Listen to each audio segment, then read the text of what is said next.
we're on Wygant Street here in Port Richmond, the North Shore section of Staten Island. This entire street was devastated by Sandy. All 5 of these houses washed out. You can see they're in different stages of disarray. One house behind me is full of mold. It's very obvious if you just peek in the window. All of these houses were inhabited by undocumented immigrants, very low-wage immigrant workers and their families. And they were displaced because of Sandy. Some of them are still in the evacuation center today. Others are living with family and friends. This just is really an example of the vast reach of Sandy's devastation for Staten Island. We think of it as the South and East Shore devastation, but here on the North Shore as well, there were hundreds of families affected. I'm from Project Hospitality, and we are an interfaith effort that works with hungry and homeless people. So this was a natural for us to become involved in the disaster. At first, our work centered on evacuating people the day before the storm and then providing for evacuation space during the storm, after the storm, and continue to run the evacuation centers today, 10 months later.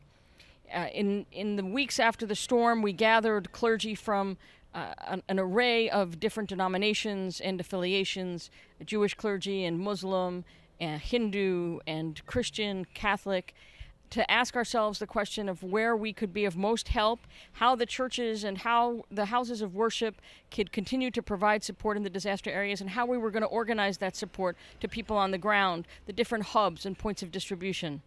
And we began meeting November 12th, 2 weeks after the disaster.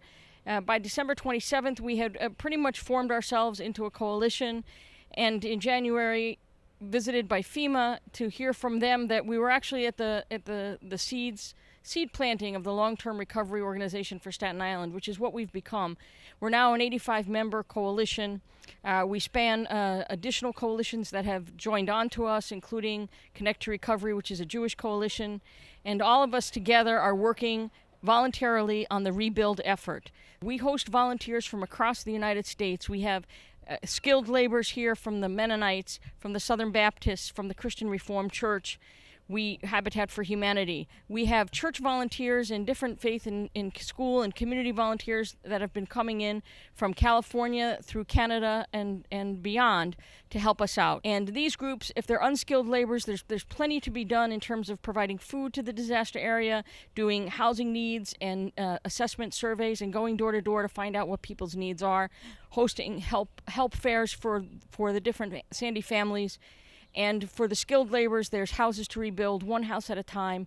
We had 22,000 households affected here in Staten Island, 7,000 people displaced, several hundred people still displaced and not in their homes today.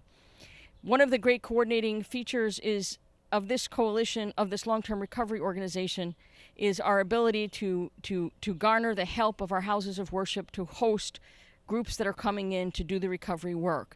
So from Temple Emmanuel here in Port Richmond and Faith United Methodist Church to the Presbyterians and the Lutherans and to interdenominational churches and our Pentecostal churches, we are able to house groups of up to 60 volunteers at a clip and provide for them appropriate showers. Our local Moravian church, New York Moravian Church, is hosting our showers for all of our volunteers that need showering.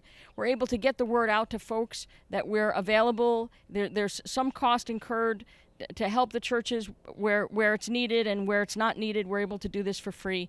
But we have to provide for volunteers to come in because this is a long recovery. There are so many houses that need to be repaired. There are so many lives that need to be restored, and we need all of the help, hands on deck, to make us accomplish house to house the restoration to the fullest degree possible of every family affected by Sandy and suffering by Sandy today.